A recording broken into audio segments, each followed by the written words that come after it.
Many of you have heard the saying, love God with all of your heart and love your neighbor as you love yourself. That's one of the sayings of Jesus in the New Testament. Another saying of Jesus in the New Testament is Matthew 5:18 through 20.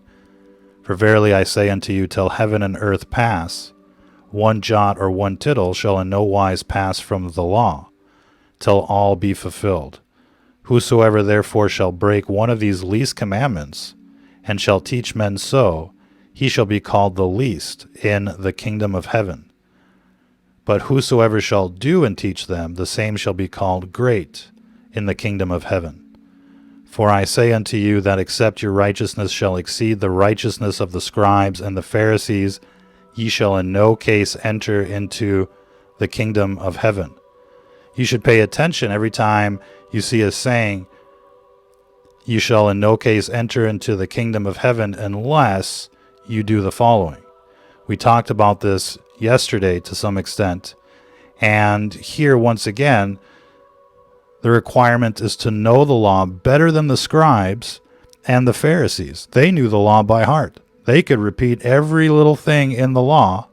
And which law do you think they're talking about? The law in the Old Testament.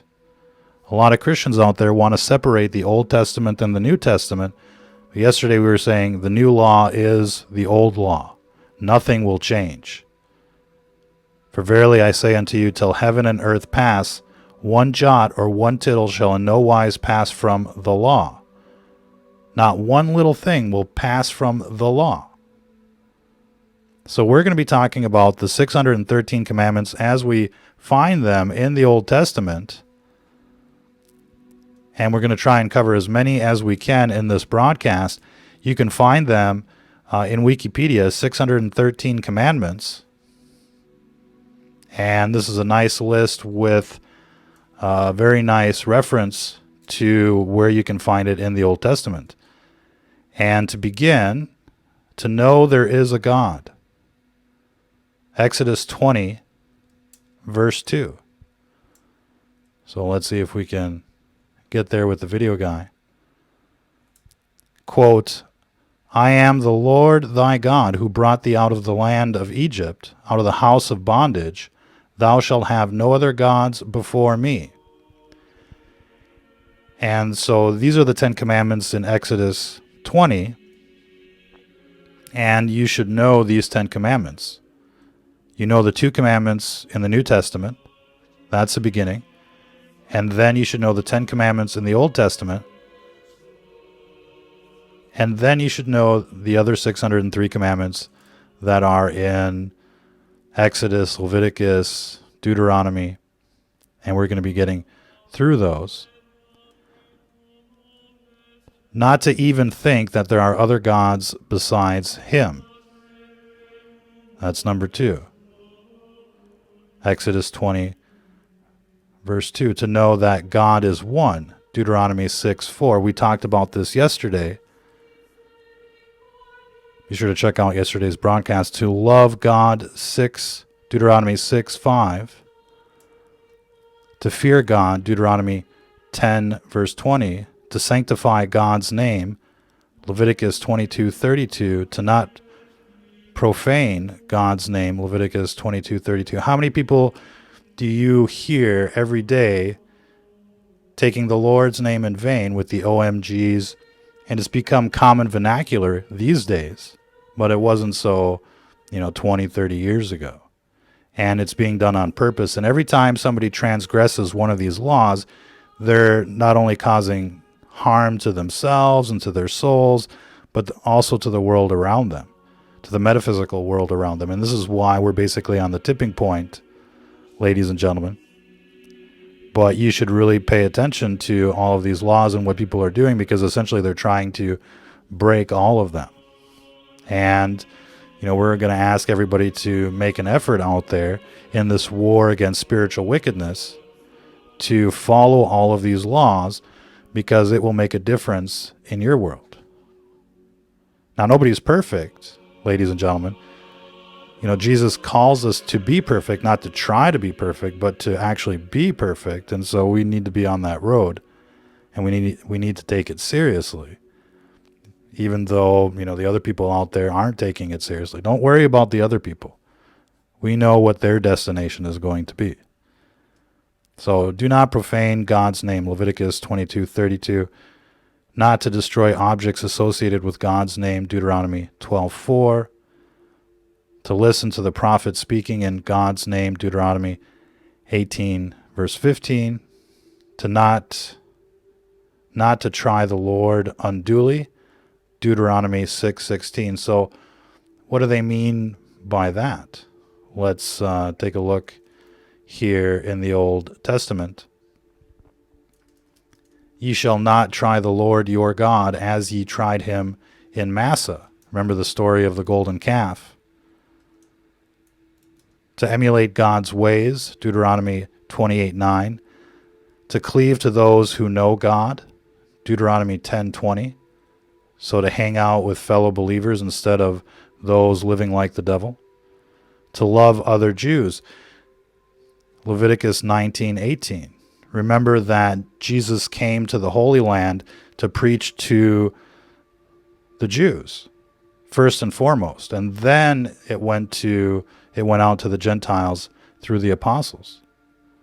But we're called to love, our fellow brothers and sisters in faith, and we should all be Christians, obviously, but we're also like the new Jew in another sense.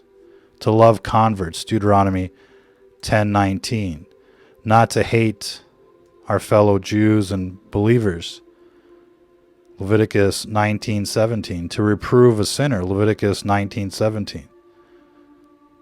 How many people go out of their way these days to reprove a sinner? You might get shot. It's dangerous territory out there. Not to embarrass others, Leviticus 19:17. We tend to do that quite often. Not to oppress the weak, Exodus 22, verse 21. Not to gossip, Leviticus 19:16. Not to take revenge, Leviticus 19:18. That's a tough one these days. How do you not take revenge on people that wrong you in the secular world? And so there's a requirement for justice in the law.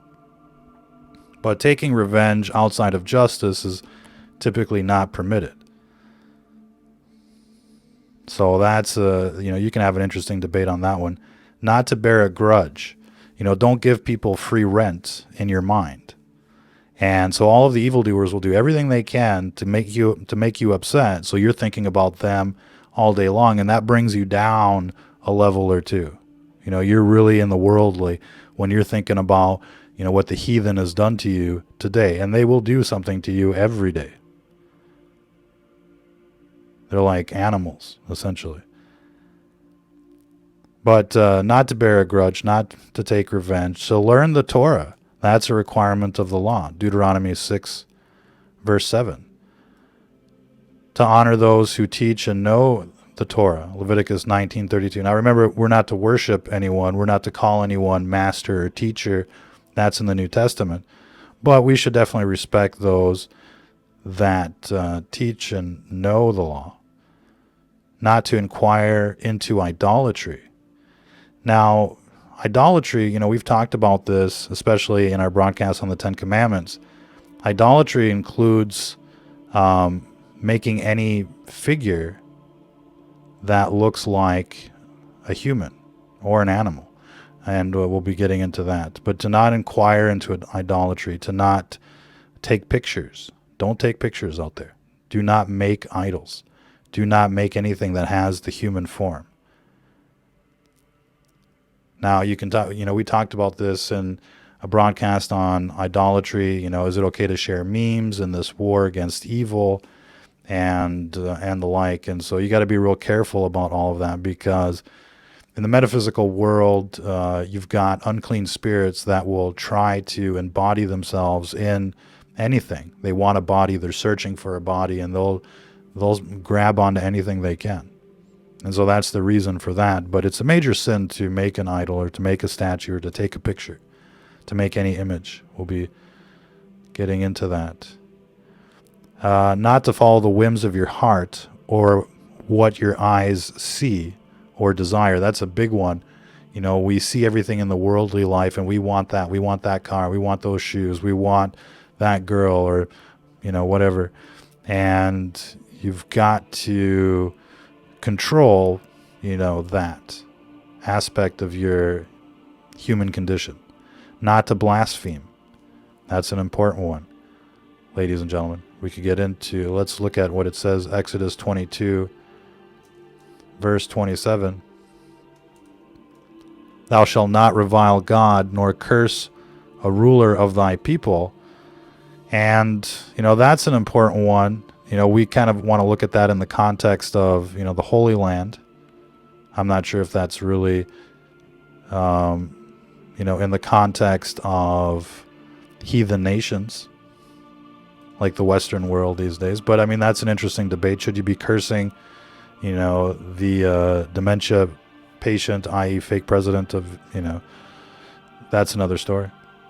Not to worship idols in the manner they are worshipped. Not to worship idols in the 4 ways we worship God. Not to make an idol for yourself. Not to make an idol for others. Leviticus 19:4. Not to make human forms even for decorative purposes. That is Exodus 20, verse 20. Let's look at that one. I think you know, this basically essentially you know, brings us into making pictures. An altar of earth thou shalt make unto me, and shalt sacrifice thereon thy burnt offerings and thy peace offerings, thy sheep and thine oxen, in every place where I cause my name to be mentioned. I will come unto thee and bless thee. And there are verses in the Old Testament that explicitly talk about making any image in the form of a human or in the form of animals. And so you just don't even want to go there. That's what it says. It means what it says. Not to turn a city to idolatry. You know, how many people are worshiping, you know, the idols on TV? You know, it's funny that they would use that word as well, Billy Idol, all of that stuff. Remember that? So don't worship people. Don't worship anything, really, except God. That's you have to be really careful about that. To burn a city that has turned to idol worship. You know, if we were to really follow the law, we would be executing pretty much every transgressor, and there'd be nobody left. And so, you know, that's why things are so bad. You know, we've become so tolerant, so progressive as Christians and as people of faith, that we've allowed our society to turn into, you know, basically an abomination. Now, not every country is like that. There are some countries that are still doing it the right way, but we're not doing it the right way. So to burn a city that has turned to idol worship, Deuteronomy 13, verse 17, to not rebuild it as a city, not to derive benefit from it, not to missionize an individual to idol worship, not to love the idolater, not to cease hating the idolater. Let's see what it says about that. Deuteronomy 13, 19. And says, when thou shalt hearken to the voice of the Lord thy God, to keep all his commandments which I command thee this day, to do that which is right in the eyes of the Lord thy God. And so we're going to have to look at references. You know, there are a lot of references in the Old Testament, and you know, they're burning down cities, and they're, you know, eliminating people that are worshiping you know, other things. And so there's definitely instances of that in the Bible, and that is one of the laws of the Old Testament, not to save the idolater. It's a huge crime. I mean, people don't realize just how hated it is in the Old Testament. Not to say anything in the idolater's defense, not to refrain from incriminating the idolater, not to prophesy in the name of idolatry, not to listen to a false prophet, Deuteronomy 13:4, not to prophesy falsely in the name of God, Deuteronomy 18:20, not to be afraid of the false prophet, and in fact, being afraid of anyone but God is looked upon as a sin. And so it's tough these days. We want to fear, the television. We want to fear, the police state. We want to fear the propaganda. But we're called to not fear anyone but God. That's very important. Not to swear in the name of an idol. And in the New Testament, Jesus tells us not to swear at all. Just say yes or no. To perform OV, medium. So not to perform OV. So this is like consulting mediums, consulting horoscopes. This gets into divination and things like that. Not to perform Yidoni. So Leviticus 19:31. Let's see what it says about that. Let's see. Turn ye not unto the ghosts, nor unto familiar spirits. Seek them not out to be defiled by them. I am the Lord thy God. So, you got a lot of people that are trying to consult, familiar spirits or ghosts or, the world of the dead for, like information, for the future. And this is kind of like clairvoyance and, again, divination. And there's quite a few references of this in the Old Testament. And so you shouldn't be seeking them out, to consult them. I guess there's there's perhaps another debate to be had about, should you seek them to destroy them in this war against evil? And I guess that's another debate. Let's see. So not to pass your children through the fire of Molech. Not to erect a pillar in a public place of worship. So we don't understand, why exactly, right? Why shouldn't we erect a pillar in the public place of worship? But it's doing something in the metaphysical world that we don't understand. And so that's all you can really say about that. It's like when you tell a kid, don't put your finger in the electrical socket. The kid may not understand, but you understand. And so it's important that we respect these laws, even though we may not understand what actually happens when we don't. You don't really want to find out. 51 here, not to bow down before a smooth stone. See, you wouldn't even think about that, but there's something really negative. There's something in the Old Testament about, not putting a tool to an altar. And so, we kind of forget about that. And when we look at, churches these days, it's all like, real smooth stone. It's all been, fashioned by tools, and they even put bones in them. And supposedly that's really not the thing to do. So it's really like an abomination on top of an abomination. And people don't even realize that. I mean, you go into a Catholic church, for example, you've got idols everywhere. And you've got, typically you've got bones of the saints or a saint in the altar, and the altar is made of smooth stone. And so now you kind of, begin to understand just how anti-Christian the Catholic Church has become. Whether, you realize that or not is another story. And it's a real sad, story, to say the least, because we're all kind of affected by that. So let's continue on, if we can. Not to plant a tree in the temple courtyard, Deuteronomy 16:21. So then you have to think about how many churches have a tree in their courtyard. To destroy idols and their accessories, not to derive benefit from idols and their accessories. 55, not to derive benefit from ornaments of idols. So anything associated with the idol is, big time bad news. And when you think of all the Hindu yoga stuff that's just running around out there, as well as, you've got jewelry from other, heathen nations running around out there as well. That's all like, bad energy. Um, and there's something to be said about, stones in general. Not to make a covenant with idolaters.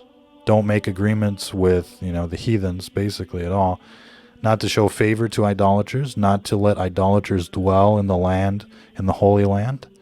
And, when you think about all the Sodom and Gomorrah going on over there these days, it's just bad news. We're near the end times. Not to imitate idolaters and customs and clothing. Not to be superstitious.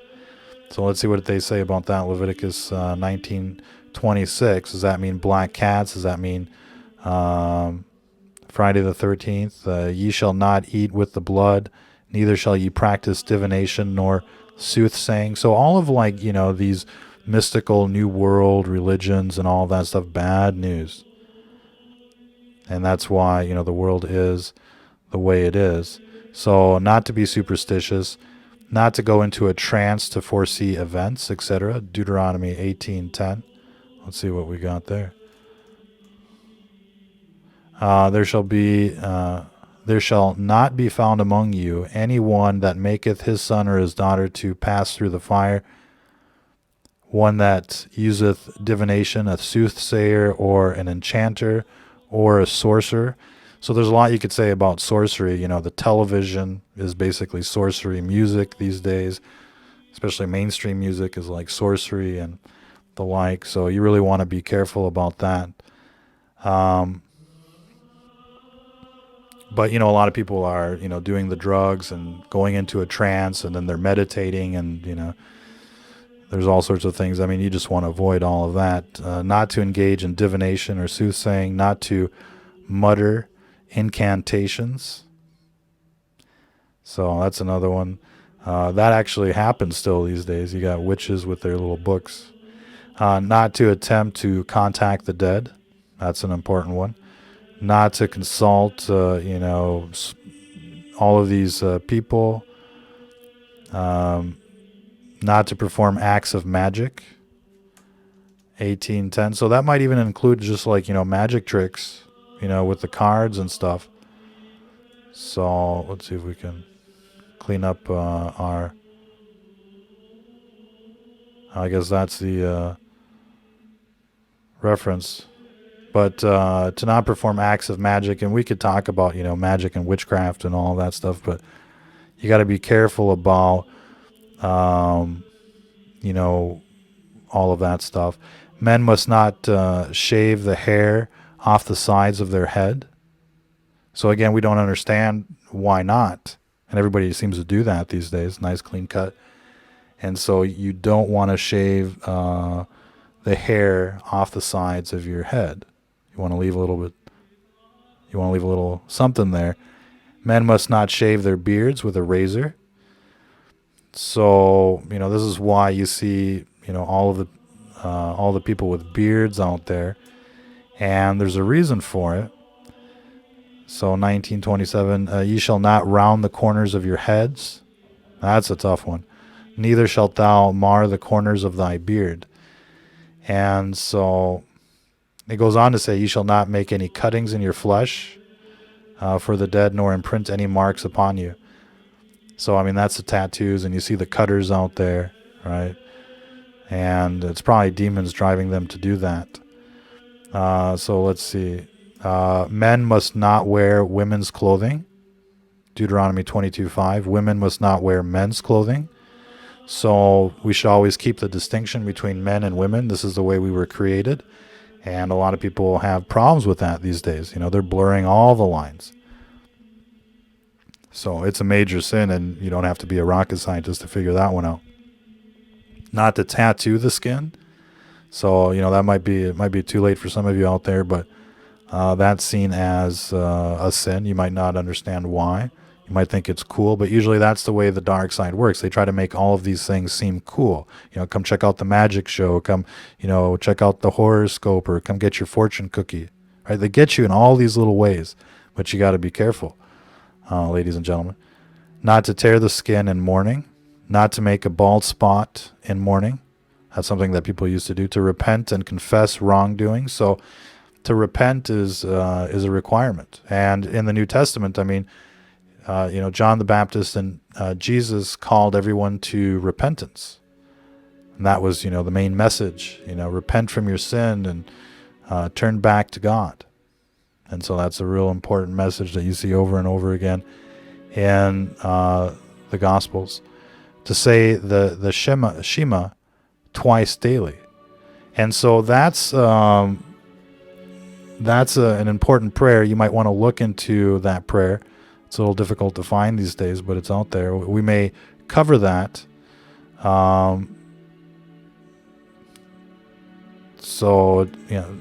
Verse 7, and thou shalt teach them diligently unto thy children, and shalt talk of them when thou sittest in thy house, and when thou walkest by the way, and when thou liest down, and when thou risest up. So we'll talk about that, and to pray every day, Exodus 23:25. And so, how many of you are saying your prayers out there? Who are you praying to? So we talked about this yesterday. It's really important to know. It's important to know your religion. Who should you be saying your prayers to, ladies and gentlemen? And so, Jesus over and over again is trying to teach you how to pray. And the prayer isn't our Jesus, and we love Jesus, don't get us wrong, but the prayer is our Father. And over again, that's the reference, that's the way you should do it. Our Father, who art in heaven, hallowed be thy name. So that is the invocation. And, many people don't even know what an invocation is, but that's why it's really important not to use the Lord's name in vain. So pray every day.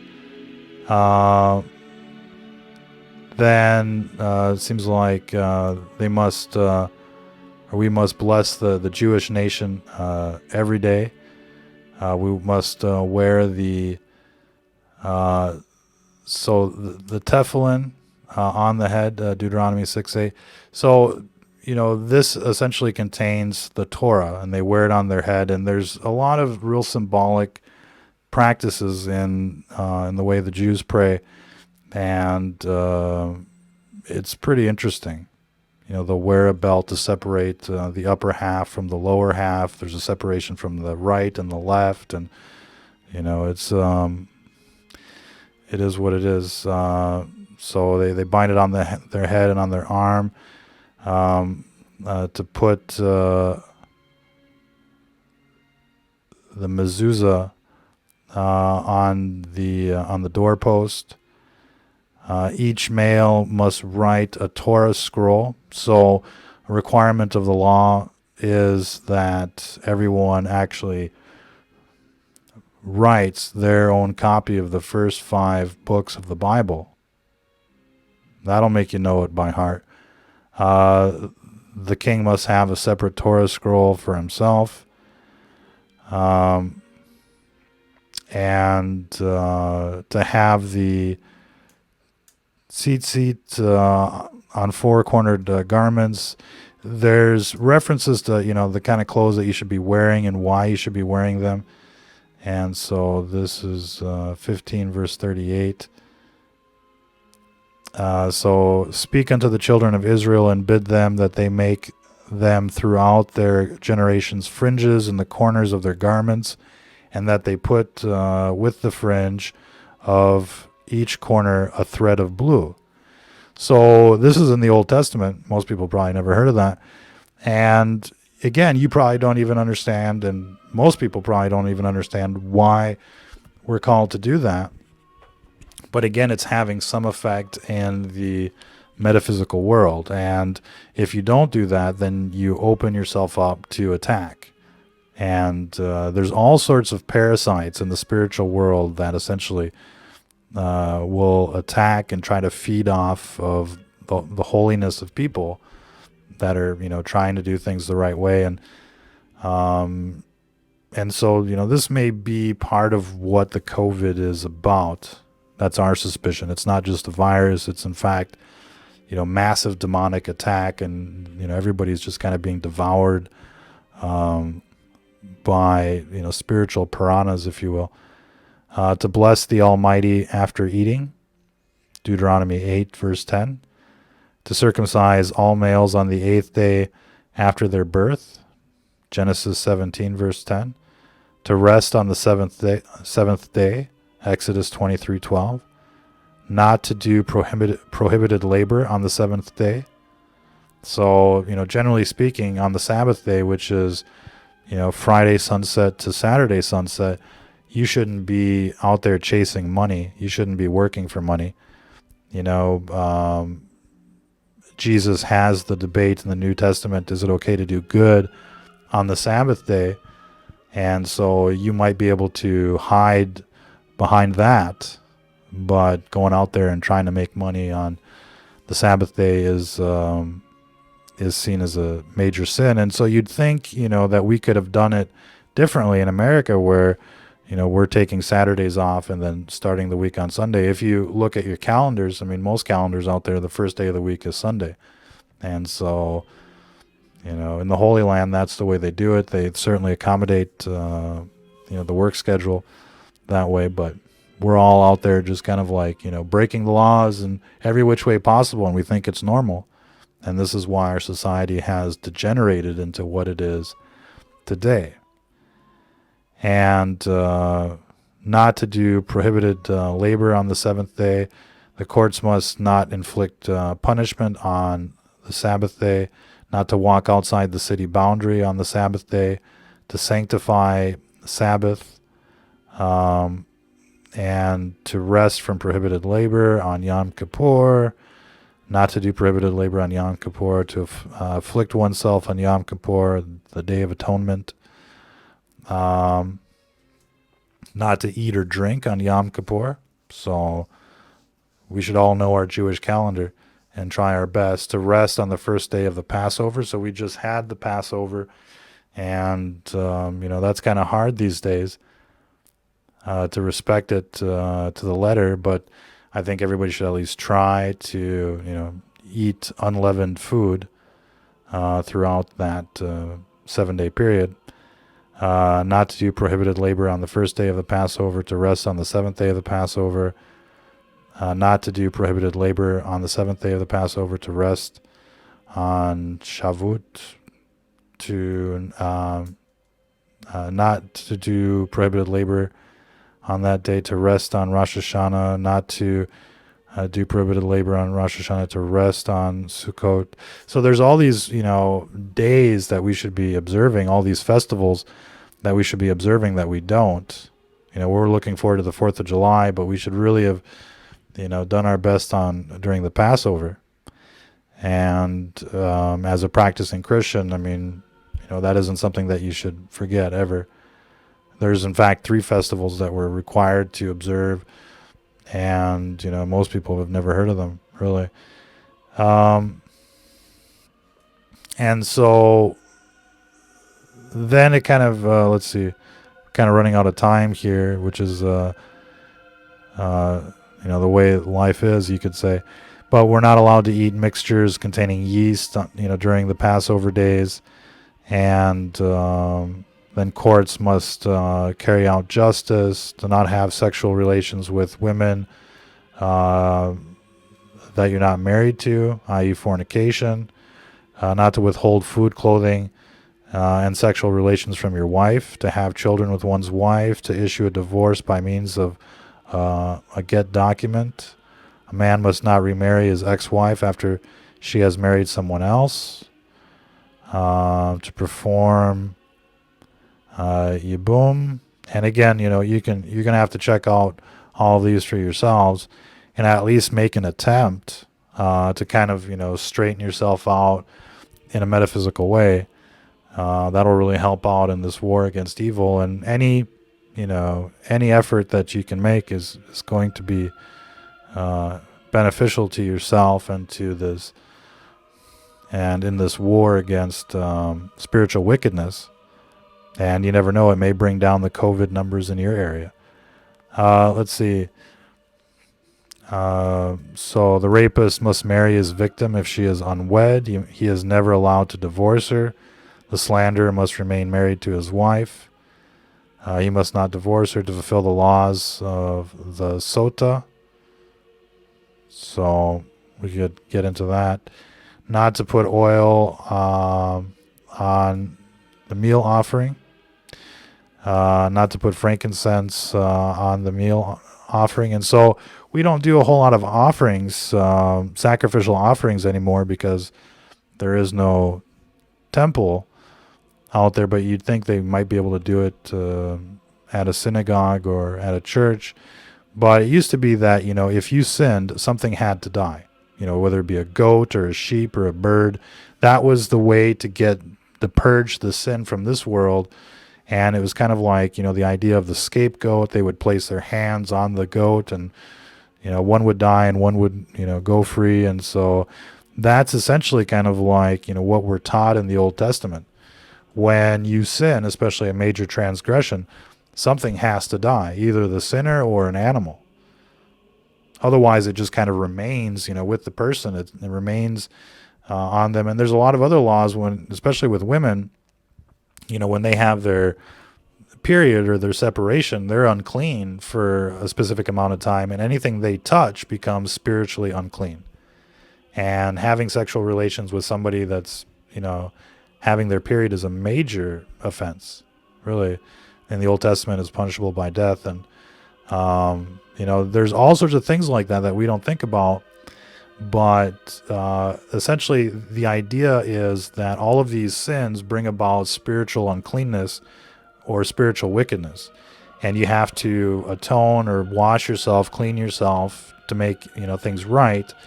And, people that don't do that basically become, unclean spirits that are out there haunting and, doing whatever else. And so, there's a huge emphasis on being clean and unclean spiritually and physically. And, it should also reflect your language and your behavior and your thoughts. And, there's all sorts of levels to this battle. But essentially, that's where we're at. So not to have sexual relations with, people that you're related to.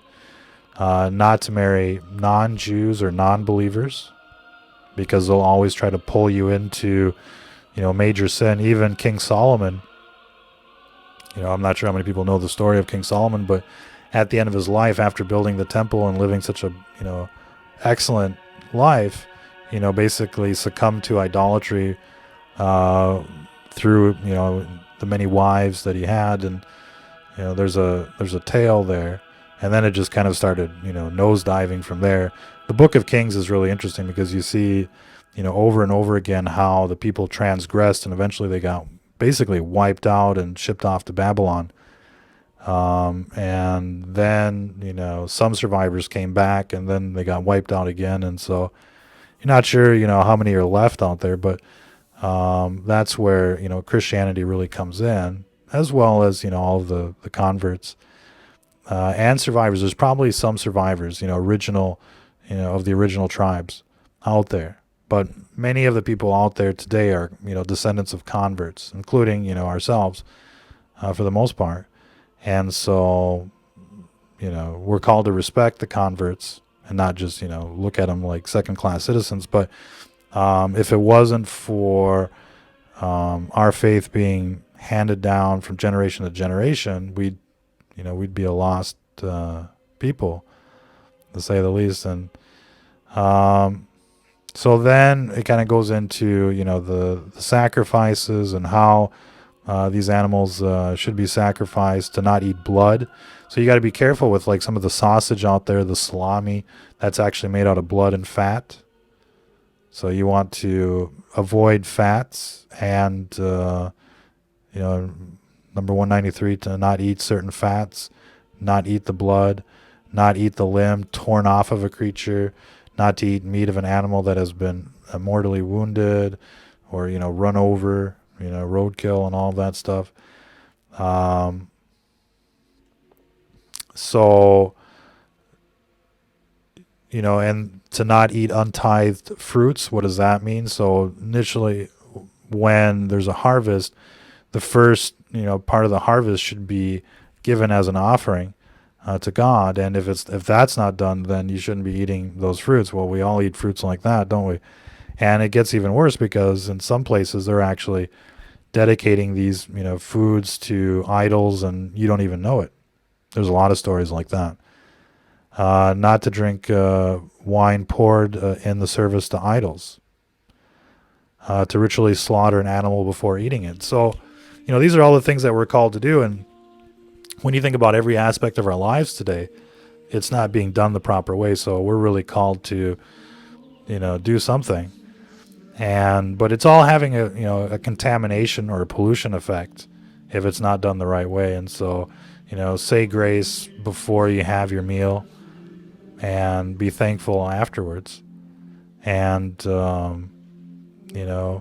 you should be kind of doing that with all the things that you eat or drink, and at least you're trying to do something.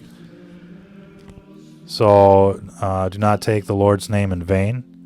That's that's a big one. Do not break your oaths or your vows. Use real scales and units of measurement, and basically be honest and be a good person throughout everything you do.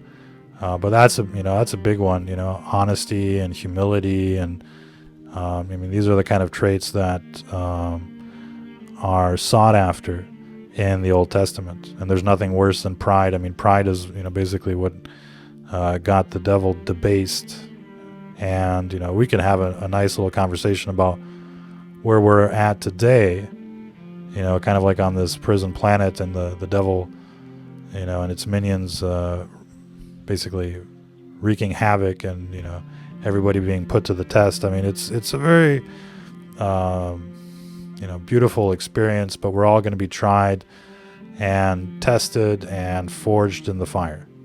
And so don't think you're going to have it easy, but you should be thankful if you're having a tough time out there, because it's making you a better person.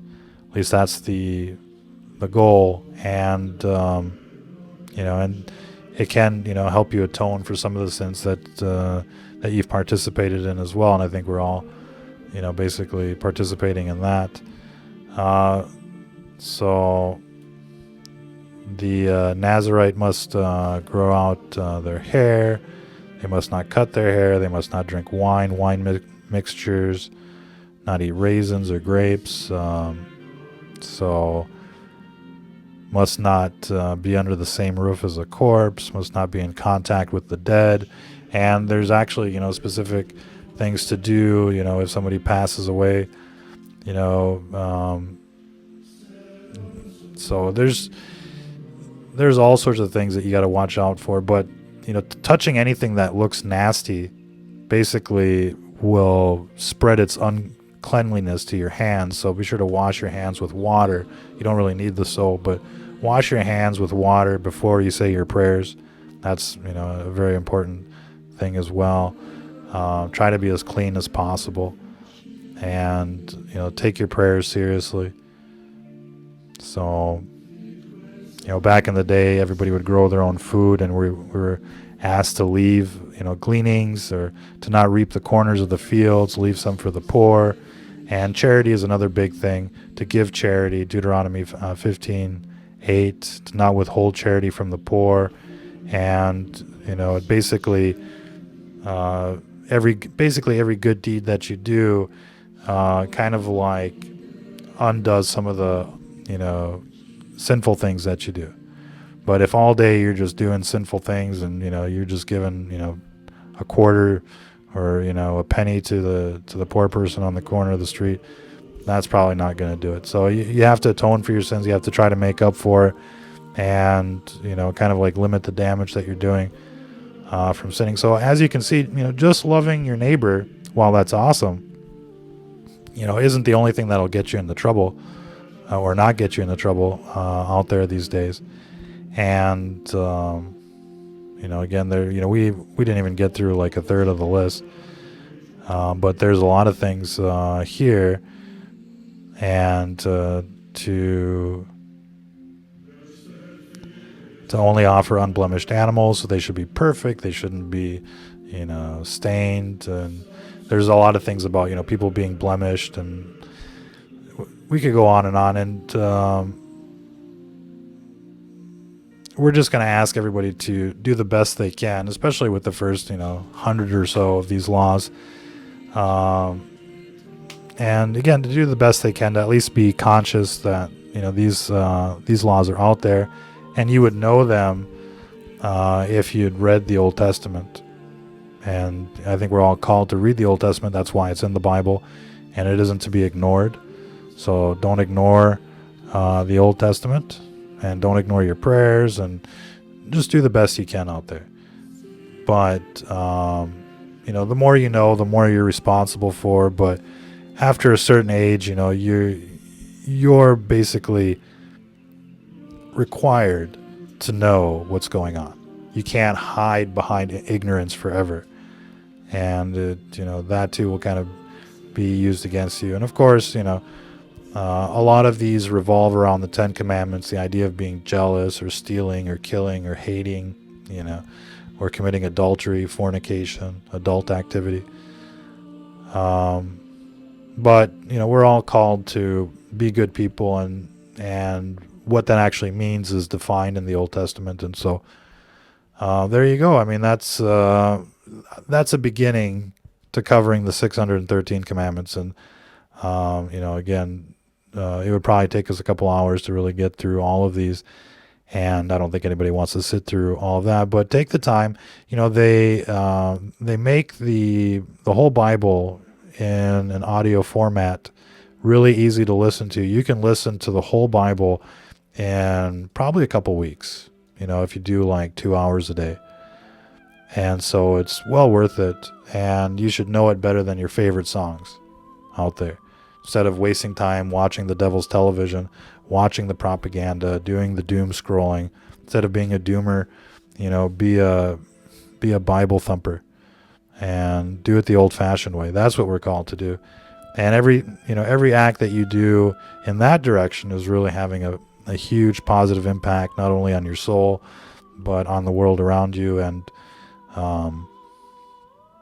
the Old Testament is really where it's at, the first 5 books of the Bible. There's a lot of, power there. And, just reading that or listening to that will, feed your soul in a way that you can't imagine. So, go there often, as well as, the New Testament. I mean, you should know the New Testament by heart, but don't buy into, what preachers are saying that, you just don't need to, know, the Old Testament. Some of them are kind of there. So, it says quite clearly that you should know every letter of the law. And otherwise you're not getting into the kingdom of heaven. So if you don't take it seriously, why are they going to let you in? So you got to take it seriously. It's not a joke. This is your job.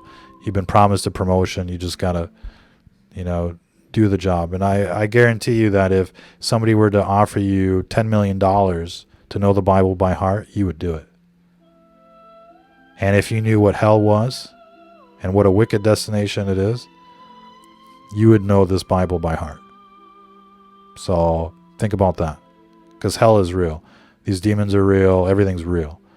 And, the Bible is basically your guide to, fulfilling your job requirements.